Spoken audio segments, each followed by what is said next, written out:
Hi friends, welcome back to my channel Ajay talks. दोस्तों, आप जानते ही होंगे कि पिछले दिनों सरकार ने रियल मनी गेमिंग वाली सारी वेबसाइट और सारी एप्लीकेशंस पर प्रतिबंध लगा दिया। यानी कि अब कोई भी ऐसी वेबसाइट या गेमिंग ऐप जिसमें कि आप पैसे लगा करके गेम्स खेलते थे, चाहे वो स्किल गेम्स हो या चांस गेम्स हो, दोनों तरह के गेम्स जो हैं वो बैन कर दिए गए हैं। और सरकार इस पर लगातार एक्शन भी ले रही है। जो बड़ी बड़ी कंपनीज थी, एमपीएल, ड्रीम 11, जुपी लूडो, इन सभी लोगों ने अपना कारोबार समेट लिया है और नए विकल्प की तलाश शुरू कर दिया। हालांकि सुखबुगाहट ये भी है कि इनमें से कुछ गेमिंग कंपनीज जो है वो अपने एक फेडरेशन बना करके सरकार के इस फैसले को कर्नाटक हाई कोर्ट में चुनौती दे सकती है। तो इस नए कानून के आने के बाद से सरकार ने अब तक लगभग 1300 के आसपास ऐसी गेमिंग वेबसाइट्स के लिंक या ऐप है जिनको पूरी तरह से ब्लैकलिस्ट कर दिया है, जो कि रियल मनी गेमिंग में इन्वॉल्व थी। तो अब एक अहम सवाल उठता है कि क्या वाकई सारे रियल मनी गेम्स जो है वो बंद हो गए? हालांकि कहना जल्दीबाजी होगा, लेकिन बहुत सारे लोग इंस्टाग्राम पे आके पूछ रहे हैं कि सर, कलर ट्रेडिंग गेम्स तो अभी भी चल रहा है, आप तो कह रहे हो कि रियल मनी गेम्स बैन हो गए हैं।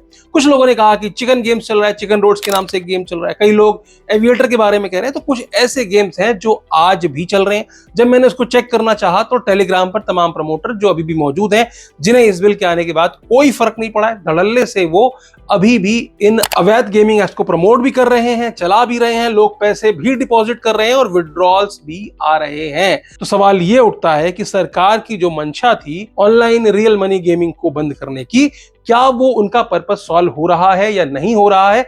इसी मुद्दे पर आज के वीडियो में हम बात करने वाले हैं और बताएंगे, उन लोगों को जवाब भी देंगे कि ये वेबसाइट्स जो चल रही हैं वो क्यों चल रही हैं। वैसे उसका एक सीधा सा जवाब ये भी है कि जितनी भी ये इलीगल वेबसाइट्स हैं वो तो पहले भी नहीं चल रही थी सरकार के लिए। यानी कि पहले भी वो इलीगल थी, आज भी वो इलीगल है। पहले भी सरकार की बात को नहीं मान रही थी, तो आज भी वो सरकार की बात कैसे मानेंगी? लेकिन ऐसा नहीं है कि सरकार की नजरों में ये नहीं है। पहला चरण बिल ला करके जो दिखने वाली वेबसाइट थी, जो फैंटेसी वाली वेबसाइट थी, जो रियल मनी की वेबसाइट थी, जिनकी आड़ में इस तरह की इलीगल वेबसाइट्स फल फूल रही थी, पनप रही थी, उन पर अंकुश लगाने के बाद अब सरकार की तैयारी है कि वो इस तरह की इलीगल वेबसाइट्स या ऑफशोर वेबसाइट जो कि बाहर से इंडिया में ऑपरेट करती हैं, इनके ऊपर गंभीर कार्रवाई करे। और आपने देखा ही होगा कि हाल ही में ईडी ने परी मैच नाम की एक ऑनलाइन सट्टेबाजी की वेबसाइट थी, उस पर कार्रवाई करते हुए 400 से अधिक म्यूल अकाउंट्स को फ्रीज किया था। कई सारे लोगों की गिरफ्तारी भी हुई थी। 112 करोड़ के आसपास कुछ फ्रीज किए गए थे। तो ऐसा बिल्कुल नहीं है कि कार्रवाई नहीं हो रही है या इन पर कार्रवाई नहीं होगी। सरकार गंभीर है। आने वाले समय में आप देखेंगे कि इन पर भी कार्रवाई होने वाली है। अभी जो गेमिंग बिल आया, इसमें एक बड़ी इंटरेस्टिंग चीज है कि खेलने वालों पर किसी भी तरह का जुर्माना या किसी भी तरह की जेल या सजा का प्रावधान नहीं है। इनफैक्ट एक बयान में तो मंत्री जी ने यह भी कहा कि भैया उनको विक्टिम माना जाएगा। जो खेल रहा है, पैसा गवा देता है, तो वो विक्टिम माना जाएगा। लेकिन मेरा सवाल ये है कि जो इलीगल गेम है ना, वो जो आपसे जब आपने विड्रॉल लिया, मान लीजिए आपने किसी गेम से 2 लाख रुपए का विड्रॉल लिया, अब वो विड्रॉल आपको आया नहीं, या फिर अगर आया और आपके ऊपर कोई साइबर क्राइम की कंप्लेंट हो गई कि भाई तुम्हारे पास जो पैसा आया था वो फला फला स्टेट में कोई साइबर क्राइम हुआ था, वो पैसा अलग अलग लेयर में होते हुए तुम्हारे पास ऐसा आया, और आप जाकर के पुलिस में अगर ये कहते हैं कि मैं XYZ गेम खेल रहा था, तो क्या वो पैसा आपके पास उस XYZ गेम के नाम से आया है? नहीं। आप प्रूफ ही नहीं कर पाओगे कि ये गेमिंग का पैसा है, क्योंकि अब तक जैसे फैंटेसी स्पोर्ट है, मान लीजिए ड्रीम 11 से विड्रॉ किया आपने, तो ड्रीम 11 की कंपनी है, उस कंपनी से पैसा आ रहा था, तब जाकर के आप पुलिस के पास जब बोलोगे कि हाँ ये गेमिंग कंपनी थी, वहां से मैंने पैसा लिया था, तो उस गेमिंग कंपनी के खिलाफ कार्रवाई हो जाएगी। लेकिन यहां पर तो वो गेमिंग कंपनी एग्जिस्ट ही नहीं करती, इंडिया के अंदर उसका कोई नामो निशान नहीं है, और जो तुमको पेमेंट मिली है वो पेमेंट किसी ABC अकाउंट से आई है जिसके खिलाफ की साइबर कंप्लेंट है। तो तुम्हारा जेल जाना तय होगा। यहां पर जब कोई गेम ही नहीं है, आप प्रूफ ही नहीं कर सकते, आप हो सकता है अपने मोबाइल में दिखा दो कि देखो सर मैंने ये गेम खेला था, दिस एंड दैट, क्यों मानेगी पुलिस? पुलिस प्रूफ कर देगी कि वो साइबर अपराध का पैसा है, उनके पास पूरी लेयर होगी, लेकिन तुम नहीं प्रूफ कर पाओगे कि ये किसी गेम से आया हुआ पैसा है। तो ऐसा तो साइबर अपराधी भी करेंगे, वो भी यही कहेंगे भैया मैं तो प्रमोट नहीं कर रहा था, मेरे पास जो पैसा आया है, जो भी ये मेरे खाते में लाखों रुपए जमा है, ये तो मैं गेम खेल करके मैंने निकाले, तो मैं भी विक्टिम हूं। तो ये मत समझो कि अगर आप गेम खेल रहे हो तो आप सेफ हो, आपको भी जेल जाना पड़ सकता है एक ऐसे अपराध के लिए जो आपने नहीं किया है, सिर्फ इसलिए कि आप सट्टेबाजी से कुछ पैसे कमा लेना चाहते हैं। तो अब सवाल ये उठता है कि क्या वाकई में भारत के अंदर, हमारे देश के अंदर कानून तो आ गया, लेकिन क्या वाकई में लोग सट्टेबाजी बंद कर देंगे? क्या लोग इसको खेलना बंद कर देंगे? इसके जवाब से पहले मैं आपको एक घटना बताता हूं। घटना यह है कि सुप्रीम कोर्ट तक के पॉल नाम के याचिकाकर्ता, जो कि एक सामाजिक कार्यकर्ता भी हैं, वो एक जनहित याचिका लेकर के पहुंचते हैं। वो कहते हैं कि भैया ये जो ऑनलाइन सट्टेबाजी है, जिसकी वजह से आंकड़े के हिसाब से तेलंगाना में पिछले दिनों 1000 से ज्यादा लोगों ने सुसाइड किया। हालांकि आपको बता दूं कि तेलंगाना, आंध्र प्रदेश, तमिलनाडु, यहां पर ऑलरेडी ऑनलाइन बेटिंग बैन है। बावजूद इसके इन प्रदेशों में 1000 से अधिक का आंकड़ा था सुसाइड करने वालों का। उन्होंने ये याचिका में कहा कि इससे बच्चे बिगड़ रहे हैं और बड़े बड़े सेलिब्रिटीज को एंडोर्स करते हैं, जिसकी वजह से यूथ पर जो है बुरा प्रभाव पड़ रहा है। इसके जवाब में कोर्ट ने क्या कहा, जब आप इसको पढ़ लेंगे, यानी कि जज साहब का जो स्टेटमेंट है इसको पढ़ लेंगे, उसके बाद से आपको अंदाजा लग जाएगा कि क्या वाकई में रियल मनी गेमिंग या सट्टेबाजी को बंद किया जा सकता है कि नहीं। तो सुप्रीम कोर्ट जो है उस सुनवाई के दौरान जस्टिस सूर्यकांत जी कहते हैं, उनका स्टेटमेंट मैं आपको शब्दशः पढ़ के सुना देता हूं। इसमें वो कहते हैं कि जिस तरह हम लोगों को हत्या करने से नहीं रोक सकते, उसी तरह कोई भी कानून लोगों को सट्टेबाजी या जुआ खेलने से नहीं रोक सकता। यह स्टेटमेंट सुप्रीम कोर्ट के जस्टिस सूर्यकांत जी का है। यही नहीं, कोर्ट की उस बेंच ने इन हालात को समाज का विचलन बताते हुए अपनी मजबूरी व्यक्त की और कहा कि कानून के लागू होने से लोगों को सट्टा लगाने से नहीं रोका जा सकता। हमने अपने बच्चों को इंटरनेट दे दिया है, वे इसे अपने स्कूल में भी लेकर के जाते हैं। माता पिता एक टीवी देखते हैं तो बच्चा जो है वो दूसरा देखते हैं। यह पूरी तरह से सामाजिक विचलन है। क्या किया जा सकता है जब लोग अपनी मर्जी से ही सट्टे में लिप्त हैं?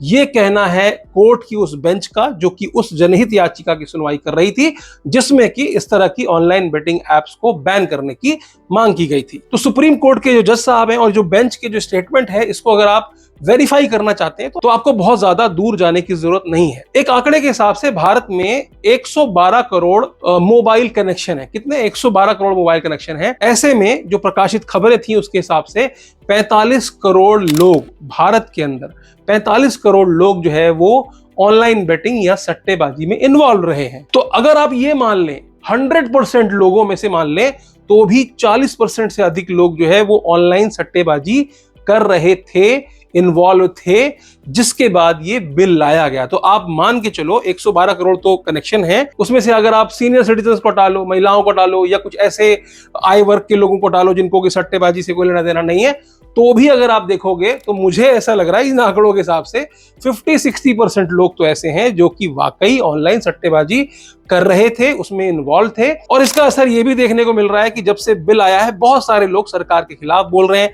यही नहीं, तमाम सारे उद्योगपति, तमाम सारे और बड़े लोग भी जो हैं, जिन्हें अचानक से सरकार के जीएसटी रेवेन्यू की चिंता होने लगी कि देखिए सरकार अपने पैरों पे कुल्हाड़ी मार रही है। एक सेगमेंट को ही बंद कर दिया जिससे कि सरकार को जीएसटी से 20,000 करोड़ का रेवेन्यू मिल रहा था। तो कुछ इस तरह के सेंटिमेंट्स आम लोगों में हैं। मेरे पिछले वीडियो में तमाम सारे लोगों ने कमेंट्स में ये कहा कि सरकार को पहले शराबबंदी करनी चाहिए, रेपिस्ट खुलेआम घूम रहा है, लेकिन सरकार को चिंता है कि ऑनलाइन गेमिंग। कुछ लोगों का यह भी कहना था कि जो आज संसद में चल रहा है, वोट चोरी को लेकर के चर्चाएं चल रही हैं, उसको दबाने के लिए सरकार इस तरह का बिल लेकर के आई। तो मोटा मोटी ऐसा लग रहा है कि लोग नहीं चाहते हैं कि सट्टेबाजी बंद हो, जिस तरह से आंकड़े भी आपको बता रहे हैं। अब इसी को समझने के लिए सबसे पहले हम समझते हैं कि इंडिया के अंदर कितने प्रकार की रियल मनी गेमिंग वेबसाइट्स या जितनी भी सट्टेबाजी या जुए चलाने वाली जितनी भी ऑनलाइन वेबसाइट्स थी या गेम्स थी, वो किस किस प्रकार की थी। जी हाँ, इसमें कई प्रकार हैं, उसको समझना बहुत जरूरी है। तो जो पहला टाइप है इन गेम्स का या एप्स का,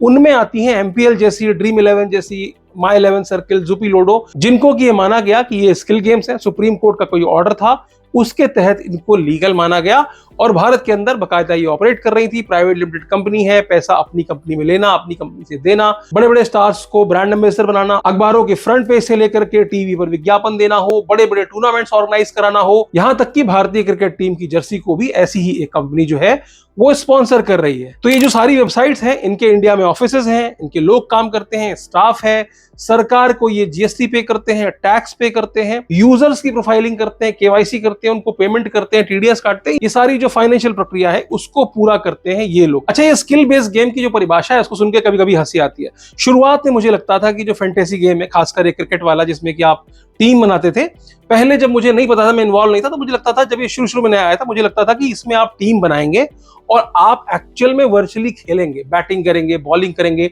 और वो जो टीम होगी उन्हीं में से होगी जो टीमें खेल रही हैं। तो उसमें कोई स्किल आपका जो यूज होना है जिससे कि आप जीतेंगे या हारेंगे। लेकिन बहुत दिनों बाद मुझे पता चला, लिटरली बोल रहा हूं, बहुत दिनों बाद मुझे पता चल रहा है कि वहां पर आपको खेलना नहीं है, दूसरे लोग खेल रहे हैं और आपको गेस करना है कि ये आज कैसा खेलेगा। मतलब उस खिलाड़ी को खुद नहीं पता कि मैं आज कैसा खेलूंगा, लेकिन तुमको पता होना चाहिए, यही तुम्हारा स्किल है। मुझे याद है कि एक आईपीएल का मैच था जिसमें कि दोनों टीमें जो खेल रही थी, उसमें अचानक से ऐसा कुछ हुआ कि एक ऐसा खिलाड़ी इंपैक्ट प्लेयर के तौर पर आया जिसने कि सीजन में कोई भी मैच नहीं खेला था। मतलब बहुत ही अनयूजुअल था उस खिलाड़ी का खेलना, और खेलने के बाद वो एक अच्छा परफॉर्मेंस देके चला जाता है और वो मैन ऑफ द मैच भी रहता है। बाद में जब मैच खत्म हो गया तब मैंने सोचा कि देखता हूं कि कौन करोड़पति बना।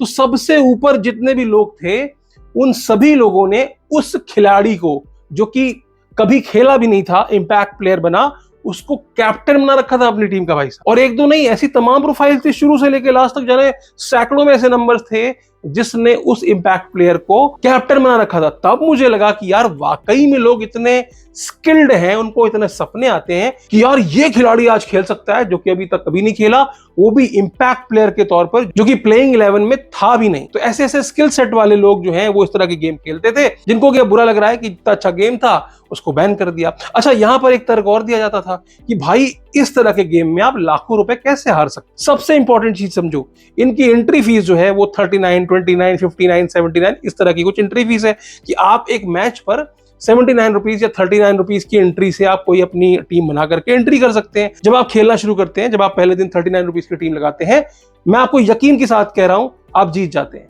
आपके पॉइंट्स अचानक से ऐसे होते हैं, क्योंकि आप तो कैलकुलेट नहीं कर सकते, सब ऑटोमेटिक होता है। आपके पॉइंट्स कुछ इस तरह से अरेंज होते हैं कि आप टॉप उतने लोगों में पहुंच जाते हो जिसमें कि आपकी 10-20 रुपए की विनिंग हो ही हो। यानी कि यहां से आपको क्या हुआ, शुरुआत हो गई लत लगने की कि नहीं यार मैं भी जीत सकता हूं, मैं बहुत ही स्किल वाला बंदा हूं। फिर आप अगले दिन खेलने जाते हो, तब आपको ये जरूरत महसूस होती है कि नहीं यार मैं 2 टीम बना लेता हूं, एक टीम में मैं इस खिलाड़ी को कैप्टन बनाऊंगा और दूसरी टीम में मैं इस खिलाड़ी को कैप्टन बनाऊंगा। दूसरे दिन 2 टीम लगती हैं।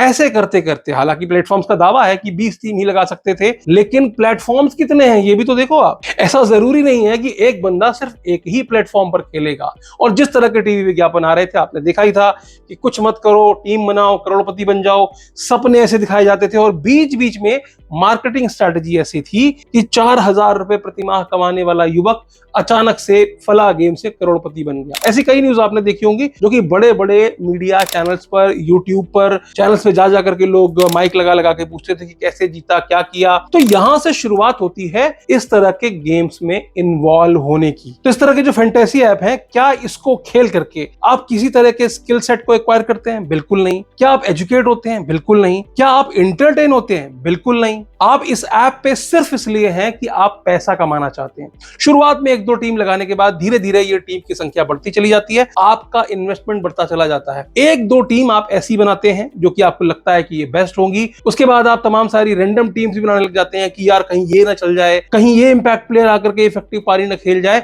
तो मल्टीपल टीम बनाना शुरू कर देते। अब यहां पर जो विनिंग होती है वो होती है लिमिटेड, यानी कि 39 लगाया तो 40 मिल जाएगा, 50 मिल जाएगा, 60 मिल जाएगा। अब एक बार आप जब इस तरह की फैंटेसी एप्स के जाल में फंस जाते हैं, फिर आपको धीरे धीरे रीटारगेटिंग के जरिए तमाम सारे और विज्ञापन दिखने शुरू हो जाते हैं, जहां पर कई सारे सेलिब्रिटी जो दूसरे टाइप की वेबसाइट्स हैं, जिसको कि ऑफशोर वेबसाइट भी कहा जाता है, जो कि बाहर से ऑपरेट करती हैं इंडिया के अंदर।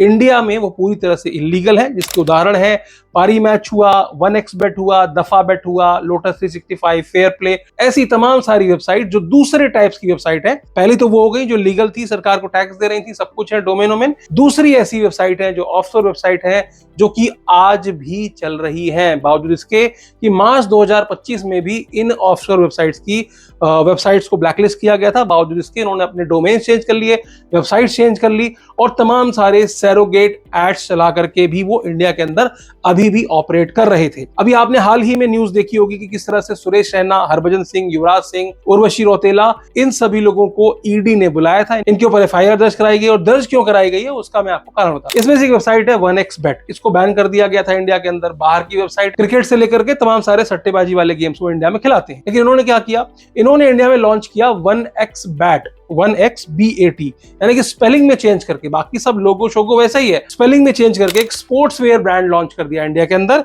जिसके ब्रांड एम्बेसडर बनाए गए सुरेश रैना, युवराज सिंह, उर्वशी रौतेला, इस तरह के तमाम सारे लोग जो हैं वो 1xBAT के और कुछ 1xBet के भी ब्रांड एम्बेसडर बना दिए गए। अच्छा, ये बड़ा आसान है कि जब आप सीधे सीधे नहीं आ सकते, अगर आप दारू का विज्ञापन नहीं कर सकते तो आप सोडा का विज्ञापन करो, जैसे कि गुटखे का विज्ञापन आप नहीं कर सकते तो उसी ब्रांड की इलायची का विज्ञापन करो। ठीक इसी स्ट्रेटेजी के तहत ये ऑफशोर वेबसाइट इंडिया के अंदर कुछ ऑपरेट कर रही है। जैसे कि मैंने आपको एग्जांपल दिया, परी मैच ने भी अपने 2 अलग अलग पोर्टल चलाने शुरू कर दिए, परी स्पोर्ट्स न्यूज या परी मैच न्यूज, और दूसरा है परी मैच स्पोर्ट्स, जो कि स्पोर्ट्स वेयर के नाम से उन्होंने इंडिया के अंदर ब्रांड लॉन्च कर दिया। अब ये जो कंपनी है ऑफशोर है, ये भारत में इलीगल क्यों है? ये इलीगल इसलिए है, नंबर एक तो ये इंडिया के अंदर रजिस्टर्ड नहीं है, इंडिया के अंदर इनका कोई ऑफिस नहीं है, इंडिया के अंदर कोई डेवलपर नहीं, इंडिया के अंदर इनके बैंक अकाउंट्स नहीं, कोई कॉन्टैक्ट, कोई सपोर्ट, कुछ भी इंडिया के अंदर इन वेबसाइट्स का नहीं है। ये सारी वो दूसरी तरह की वेबसाइट है जो कि इंडिया के अंदर ऑपरेट करती हैं, और ये भी रैंडम नंबर गेमिंग लाइसेंस का दावा करती हैं। तमाम सारे ऐसे देश हैं, क्यूरासाओ हुआ, माल्टा हुआ, ऐसे छोटे छोटे देश, टापू देश जो कि टैक्स हेवन है, जहां पर 1.5 लाख की आबादी है, वहां से लाइसेंस लेकर के आते हैं और बताते हैं कि देखो भैया, हम रैंडम नंबर गेमिंग को फॉलो करते हैं, तो हम पूरी तरह से ट्रस्टेड हैं, आप हमारे ऊपर शक नहीं कर सकते, हमारे जो एल्गोरिदम है वो सारे ट्रस्टेड है। लेकिन भगवान ही जानता है कि क्यूरासाओ नाम का एक छोटा सा देश जो कि इस तरह के लाइसेंस प्रदान कर रहा है, वो कितने रैंडमली इनके एल्गोरिदम को चेक करता है। वाकई में इनके एल्गोरिदम ऐसे बने हुए हैं जो कि वाकई में आपको रैंडम नंबर गेमिंग खिला रहे हैं। रैंडम नंबर गेमिंग का मतलब ये है कि प्योर जुआ, यानी कि जो कुछ भी हो रहा है किस्मत से हो रहा है, तुम्हारी किस्मत खुलेगी तो तुमको पैसा मिल जाएगा, यानी कि हमारा कोई इन्वॉल्वमेंट नहीं है, हम अपनी तरफ से मैनिपुलेट नहीं कर रहे प्लेटफॉर्म को, ऐसा ये दावा करते। मतलब पहली जो इंडियन कंपनीज थी उनका भी यही दावा था, दूसरे नंबर पे जो ये ऑफशोर कंपनीज है इनका भी यही दावा है कि हमारे पास सर्टिफिकेट है, हम रैंडम नंबर गेमिंग को फॉलो करते हैं, दिस एंड दैट, सारे चोचलेबाजी ये लोग करते हैं, लेकिन इंडिया के अंदर इनका कोई सेटअप नहीं है। तो अब इंडिया से बिजनेस कैसे करते हैं? बिजनेस करने के लिए क्या करते हैं, हवाला ऑपरेटर के थ्रू क्रिप्टो एक्सचेंज के जरिए ये तमाम सारे पैसे इंडिया से ले जाते हैं, यानी कि इंडिया के अंदर सबसे पहले म्यूल अकाउंट खोले जाते हैं। तमाम सारे ऐसे पेमेंट गेटवे जो कि अवैध हैं, आरबीआई द्वारा प्रमाणित भी नहीं है, ऐसे पेमेंट गेटवे जो है वो ई कॉमर्स कंपनी के नाम पर या और दूसरे नाम पर बैंक अकाउंट खुलवाते हैं, उसमें गेमर से पैसा लेते हैं यूपीआई के माध्यम से, और उस पैसे को फिर हवाला नेटवर्क के जरिए दुबई भेजा जाता है, और फिर क्रिप्टो में कन्वर्ट करके जिन जिन देशों से ये एप्स ऑपरेट कर रही हैं वहां पर इनको भेज दिया जाता है। ऐसे में सरकार के लिए बहुत मुश्किल हो जाता है इनको ट्रेस कर, क्योंकि इनका कोई रिप्रेजेंटेटिव यहाँ है नहीं, और यहाँ जिसको पकड़ा जाता है वो कोई ना कोई म्यूल अकाउंट ही होता है। म्यूल अकाउंट का कोई ओनर होता है जो कि रैंडम जॉब करने वाला कोई बंदा होता है, जिसने 5-10 हजार रुपए में अपना बैंक अकाउंट इन लोगों को ऑनलाइन बेचा होता है, जिनको ये जानते भी नहीं है। तो अल्टीमेटली जब कार्रवाई की बात आती है तो हार्ड टू हार्ड, जैसे कि परी मैच वाले केस में 3000 करोड़ का बिजनेस करती है वो 1 साल के अंदर, लेकिन उसका सिर्फ 112 करोड़ फ्रीज किया जा सकता है, बाकी सारा पैसा इंडिया से बाहर क्रिप्टो के थ्रू भेज दिया जाता है, या फिर जीती हुई रकम के तौर पर देने के लिए जो मनी सर्कुलेशन है उसमें उस रकम का इस्तेमाल किया जाता है। तो एक बच्चा जिसने टीवी का एडवर्टीजमेंट देख करके शुरुआत की थी इंडियन ब्रांड्स के साथ में, वो धीरे धीरे ऑफशोर ब्रांड्स में पहुंच जाता है, वहां से पेमेंट विड्रॉल करता है, उसका अकाउंट साइबर क्राइम द्वारा फ्रीज कर दिया जाता है और कहा जाता है कि भाई तुम्हारे पास जो पैसा आया है वो साइबर क्राइम का पैसा है। अब बढ़ते हैं तीसरे प्रकार के गेम जो कि पूरी तरह से अवैध हैं, ना तो उनके पास किसी तरह का रैंडम नंबर गेमिंग का लाइसेंस है, मतलब क्लेम करने के लिए भी कुछ नहीं है, ना ही वो इंडिया में रजिस्टर्ड है, दोनों ही चीजें। और नंबर 3, उसमें 99% साइबर क्राइम में इस्तेमाल होने वाले पैसे को सर्कुलेट करने के लिए उन गेमिंग एप्स का इस्तेमाल किया जाता है, जिसमें कि आपको बता दूं कि मुख्यतः इन गेम्स का नाम आता है दमन, तिरंगा, 91 club, 55 club, this and that.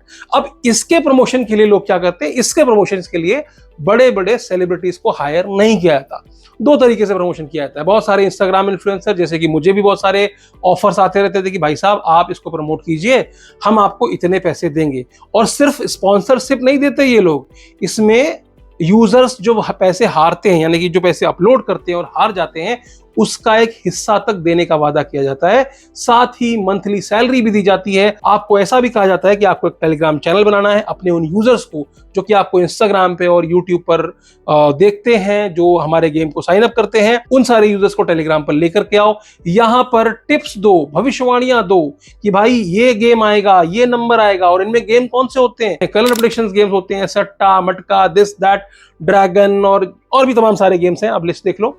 ये सारे गेम्स यहां पर खिलाए जाते हैं। योनो गेम हो, चाहे आजकल चिकन रोड के नाम पर एक गेम चल रहा है, इसके अलावा एविएटर के नाम पर एक गेम चल रहा था, इस तरीके के जो गेम्स होते हैं वो सारे गेम्स इलीगली, मतलब पूरी तरह से इलीगली इंडिया के अंदर ऑपरेट करते हैं। और उसके पीछे जो होती है वो होती है सेटिंग ऐसी होती है कि उनको पता है कि जब आप खेल रहे हो, शुरुआत में जब आप आते हो एक प्रोफाइलिंग कर दी जाती है, तुरंत आपको पैसे जिताए जाते हैं। उसके बाद जब आप ज्यादा जीत जाते हो तो आपका अकाउंट ही ब्लैकलिस्ट कर दिया जाता है। साथ ही जैसा कि मैंने आपको बताया कि जब आप इस तरह की ऐप से पैसों को विड्रॉल करते हैं तो बहुत सारे केसेस डेली बेसिस पे 50 लोग तो मुझे ही कमेंट करते हैं कि भाई साहब फला फला साइबर सेल ने मेरा बैंक अकाउंट फ्रीज कर दिया। कारण क्या है? कारण यह है कि इनके पीछे, इनको संचालन करने वाले जो लोग हैं वो बाकायदा साइबर क्राइम में इन्वॉल्व होते हैं। वो सारे लोग ठगी की वारदात करते हैं, जैसे कि डिजिटल अरेस्ट वाला स्कैम हुआ, या शेयर ट्रेडिंग स्कैम हुआ, या क्रिप्टो का जो स्कैम हुआ। इससे जो ठगी की रकम ली जाती है, जिन बैंक अकाउंट्स में ली जाती है, उन्हीं बैंक अकाउंट से इस तरह की जो एप्लीकेशंस होती हैं, गेमिंग एप्लीकेशंस होती हैं, उससे यूजर्स को विड्रॉल देने का काम किया जाता है। जब यूजर से विड्रॉल लेना होता है तो वो ऐसे अकाउंट में लेते हैं जिससे कि सीधे वो पैसा क्रिप्टो में कन्वर्ट करके बाहर भेज देते हैं, यानी कि उनका पैसा सेफ हो गया। आपने यूपीआई के माध्यम से एक अकाउंट में पैसे पे किए, उस अकाउंट से पैसे को भेज दिया गया क्रिप्टो वॉलेट में और वहां से पैसों को बाहर भेज दिया गया, तो यानी कि वो सेफ पैसेज है।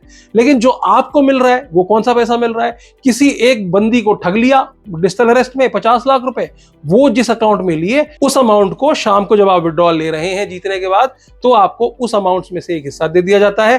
फिर जब वो महिला जाकर के साइबर क्राइम में कंप्लेंट करती है तो सामने से पता चलता है कि आपके पास एक हिस्सा आया है। फिर आपको एक साइबर अपराधी की तरह पेश किया जाता है, आपके अकाउंट को फ्रीज कर दिया जाता है और आप डरते रहते हो कि भाई साहब अब तो मेरे ऊपर कार्रवाई होगी। और कई सारे लोग इसमें जेल भी गए हैं। हैदराबाद में इस तरह के गेमिंग ऐप के नेटवर्क का भंडाफोड़ हुआ था, जिसमें पता चला था कि जो ठगी की रकम है, यानी कि जो गेमिंग ऐप की जो रकम है, कुछ 700 करोड़ से अधिक की रकम थी। उस रकम को हिजबुल्लाह नाम के एक ग्रुप था, वहां तक भी पहुंचाया गया, उसके भी ट्रेसेस मिले थे। तो कहीं ना कहीं जो ये मनी लॉन्ड्रिंग और आतंकवाद को बढ़ावा देने के लिए हमें ही लोग इंडिया से करोड़ों रुपए जो है वो बाहर भेजते हैं सट्टेबाजी गेम्स में पैसे जीतने की चाहत में। तो इस कानून के हिसाब से अगर आप इस तरह की ऐप का प्रमोशन कर रहे हैं तो आपके ऊपर भी वही जुर्माना लगेगा, जो करोड़ों रुपए का जुर्माना और जो जेल का प्रावधान किया गया है वो भी आप पे लगने वाला है। तो अगर आप इस तरह का गेम, जिससे बहुत सारे लोगों ने सवाल पूछा था, ये चल रही है भाई, ये तब तक चल रही जब तक कि सरकार की नजर में नहीं आया है वो यूआरएल, जिस यूआरएल के थ्रू आप खेल रहे हो। और मैंने तो देखा है कि रोज ये अपना यूआरएल चेंज करते हैं, डोमेन चेंज करते हैं,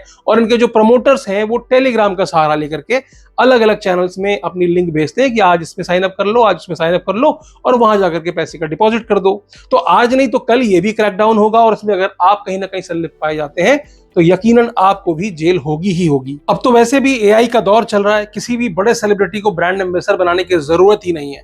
जितनी भी इलीगल वेबसाइट्स हैं वो आज के दौर में बड़े बड़े सेलिब्रिटीज के चेहरे का इस्तेमाल करती हैं। जैसे कि आपने पास्ट में देखा होगा किस तरीके से सचिन तेंदुलकर हो, विराट कोहली हो, या और बड़े बड़े अक्षय कुमार जैसे सेलिब्रिटीज के चेहरे का इस्तेमाल करके एआई के द्वारा वीडियो बनाया गया और उसके थ्रू एविएटर के एड्स चल रहे हैं। आजकल मैंने देखा चिकन रोड नाम का एक गेम आया हुआ है जिसके भी इस तरह के आजकल अवैध विज्ञापन चल रहे हैं, जिसमें कि अनंत अंबानी और तमाम सारे सेलिब्रिटी, आमिर खान वगैरह का भी इस्तेमाल किया गया है और इस तरह के विज्ञापन वहां पर चलाए जा रहे हैं। तो जो देखने वाला यूजर है, जो बच्चा जिसने अपनी शुरुआत ड्रीम 11 एमपीएल से की थी, वो वहां से निकलते हुए ऑफशोर वेबसाइट्स पे आता है, वहां पे भी ठगी का शिकार होता है। उसके बाद वो इस तरह की इलीगल वेबसाइट, जहां पर कि जो यूट्यूबर हैं वो दावा करते हैं कि भैया इंस्टेंट मनी है, दिन में आप 5,000 कमा सकते हो, धीरे धीरे आपसे वो पैसा लेते रहते हैं। अब हम बढ़ते हैं चौथे टाइप्स के गेम की तरफ। आपने बहुत नाम सुना होगा महादेव बुक का, आपने बहुत नाम सुना होगा रेड्डी अन्ना का। इसके अलावा आप गूगल करेंगे तो गली रिसावर के नाम पर या गली सट्टा किंग के नाम पर आपको बहुत सारी ऐसी वेबसाइट्स मिल जाएंगी जहां पर डेली बेसिस पे सट्टा खिलाया जाता है। राजनेताओं का भी नाम आया, तमाम बड़े बड़े सेलिब्रिटीज को भी ईडी ने समन किया। तो ये जो महादेव बुक्स हैं और रेड्डी अन्ना है, इस तरह के जो खेल होते हैं, इसमें जो है आईडी बनाकर खेल खेला जाता है। व्हाट्सएप पर आपको एक आईडी दी जाती है, व्हाट्सएप के जरिए आप इनसे संपर्क में आते हैं। उन आईडीज के जरिए आपको पैसे डिपॉजिट करने होते हैं उनके बताए हुए, व्हाट्सएप पर बताए हुए अकाउंट्स पर। फिर अगर आप जीतते हैं या हारते हैं, आपको एक लॉगिन दिया जाता है। उसके तहत अगर आप जीतते हैं, हारते हैं, तो आपको पैसे विड्रॉल दिए जाते हैं आपके अकाउंट में। वो भी सारा संचार जो होता है वो व्हाट्सएप के माध्यम से होता है। यही नहीं, महादेव बुक्स की तमाम सारी ऑनलाइन वेबसाइट भी चल रही हैं, जैसे कि फेयर प्ले का नाम आपने सुना होगा, जिसको लेकर के तमाम बड़े बड़े सेलिब्रिटीज को भी ईडी ने समन किया था। ये लोग अपने बकायदा फ्रेंचाइजी मॉडल पे काम करते हैं। यहां पर आप अलग अलग अमाउंट दे करके बकायदा इनका बैकएंड पैनल खरीद सकते हैं। यानी कि आप खुद भी अपने लोकल लेवल पर कोई सट्टा संचालित करना चाहते हैं तो आप इनकी फ्रेंचाइजी ले लीजिए, एक अमुक राशि दे करके। मान लीजिए आपने 1 लाख रुपए दे करके वो एक इनका पैनल ले लिया। उसके बाद आप अपने लोकल लेवल पर लोगों से व्हाट्सएप के जरिए उनको जोड़ करके उस गेम में अपने थ्रू लोगों को जुड़वा करके पैसे डलवाते हैं, संचालन करवाते हैं। तो आपका एक कमीशन बनाया जाता है और वो जो कमीशन होता है वो आपको महादेव बुक्स के जो ओनर हैं, जो दुबई संचालित कर रहे हैं, वो लोग आपको आपके हिस्से का जो पैसा होता है वो भेज देते हैं। और इसमें जो लोग पैसे लगा रहे होते हैं, जो विड्रॉल्स हो रहे होते हैं, वो सारा म्यूल अकाउंट्स के थ्रू होता है। तमाम सारे बैंक कर्मी भी इसमें इन्वॉल्व हैं, यानी कि वो इस तरह के बैंक अकाउंट्स खोल करके इन सट्टेबाजी वाली एप्स को या बुक्स को या जो भी है नेटवर्क है इसको प्रोवाइड करते हैं, जिसके जरिए फिर सारा पैसा जो है वो हवाला के माध्यम से क्रिप्टो नेटवर्क के जरिए इंडिया से बाहर भेज दिया जाता है। बीते दिनों आज तक ने एक स्टिंग ऑपरेशन किया था, जिसमें उन्होंने महादेव बुक से जुड़े हुए एक बंदे का स्टिंग किया, जिसने साफ साफ बताया कि 97% लोग इसमें अपना पैसा गवाते हैं। इस तरीके से सिस्टम को डिजाइन किया जाता है। मतलब जो साइबर क्राइम हो रहा है ना, वो तो आंकड़े बहुत कम हैं। ये ऑनलाइन गेमिंग के माध्यम से उससे कई गुना पैसा भारत से बाहर भेजा जा रहा है। भारत की इकोनॉमी को कमजोर किया जा रहा है। युवाओं के ऊपर इसका गहरा असर पड़ रहा है। कई सारे युवा, आज दिन आप अखबार में पढ़ते होंगे कि जो कि एक्सट्रीम कदम भी उठा लेते हैं। बड़े बड़े इंस्टीट्यूट्स, आईआईटी जैसे संस्थानों के बच्चे इस तरह के गेमिंग की लत में पड़े होते हैं। और ये गेमिंग की लत होती ही ऐसी है कि इतनी आसानी से छूटती नहीं है। थोड़ा भी पैसा होता है तो व्यक्ति कहीं ना कहीं इस उम्मीद में कि अब मैं जीत जाऊंगा, अपने लॉस को रिकवर कर लूंगा, बंदा इसमें पैसे लगाता जाता है। लेकिन ये जो प्लेटफॉर्म है जो कि फेयर गेम खेल ही नहीं रहे हैं, मतलब आप जीतोगे कैसे, संभावनाएं कैसे होंगी जब प्लेटफॉर्म ही फेयर गेम नहीं खेल रहे हैं। अब कुछ लोगों का कहना है कि सरकार को इसको रेगुलेट करना चाहिए, एक ऐसी बॉडी बनानी चाहिए जो इस पर निगरानी रखे। मतलब ये चलते रहना चाहिए, सट्टे वाला काम, बेटिंग वाला काम, और एक निगरानी वाला बना दो कि भाई हाँ, इस तरह की अनियमितताएं ना हो, कि बैकएंड से वो इस तरह का चेंज ना कर सके, एल्गोरिदम में ऐसे चेंज ना कर सके कि आप हार जाओ। ये सब निगरानी रखने के लिए सरकार को एक संस्था बना देनी चाहिए। अब मैं आपसे पूछता हूं, ऐसी तमाम सारी संस्थाएं हैं, जैसे कि आप ट्रैफिक नियम का पालन कर रहे हैं कि नहीं कर रहे हैं, इसके लिए भी संस्था है, ट्रैफिक पुलिस है। क्या जब भी आप किसी ट्रैफिक नियम का उल्लंघन करते हैं तो आपके ऊपर चालान होता है? क्या ये पारदर्शी तरीके से काम करती है? ऐसे ही रेस्टोरेंट्स में या फूड बिजनेस करने वालों के लिए एक लाइसेंस जरूरी होता है, FSSAI का लाइसेंस। उनका ये काम होता है कि जितने भी फूड बिजनेसेस हैं उनको चेक करें, उन पर नियंत्रण रखें, देखें कि वहां पर फूड क्वालिटी कैसी है, कैसी नहीं है। लेकिन आप भी जानते हैं और हम भी जानते हैं कि किस तरीके से पैसों का खेल चलता है, किस तरह से नकली पनीर, नकली खोया, गंदे रेस्टोरेंट, क्या इस पर नियंत्रण रख पाए हैं हम? फिर हम कैसे उम्मीद कर सकते हैं कि जो ऑनलाइन बेटिंग वाला जो तंत्र है, जो कि ऑलरेडी इतना पावरफुल है, इतना रिच है, उसके ऊपर कोई जो बॉडी बिठाओगे वो ईमानदारी से काम कर सकेगी? भैया ये इंडिया है, इतनी ज्यादा उम्मीदें मत पालो। तो मेरा ये मानना है कि जो डिसीजन है बिल्कुल सही डिसीजन है, बशर्ते कि बाकी जो और इलीगल सोर्सेज हैं उनको भी सरकार पूरी तरह से नियंत्रण में ले, सरकार पूरी तरह से नष्ट करे, तब जाकर के जो सरकार का ऑब्जेक्टिव था इस बिल को लाने का, वो ऑब्जेक्टिव पूरा होगा। तो आज के लिए सिर्फ इतना ही, फिर मिलेंगे किसी और वीडियो में। वीडियो अच्छी लगी हो तो लाइक कर दीजिएगा, चैनल पर नए हो सब्सक्राइब करते हुए जाइएगा। और आपका कोई भी कमेंट है, कुछ भी आप विचार अपना साझा करना चाहते हैं तो कमेंट बॉक्स खुला है, आप इस पे अपने विचारों को जरूर साझा कर सकते हैं। आज मैं एक ही बात कहूंगा, हंसते रहिए, मुस्कुराते रहिए और साइबर अपराध से सुरक्षित रहिए। वीडियो में अंत तक बने रहने के लिए आपका बहुत बहुत धन्यवाद।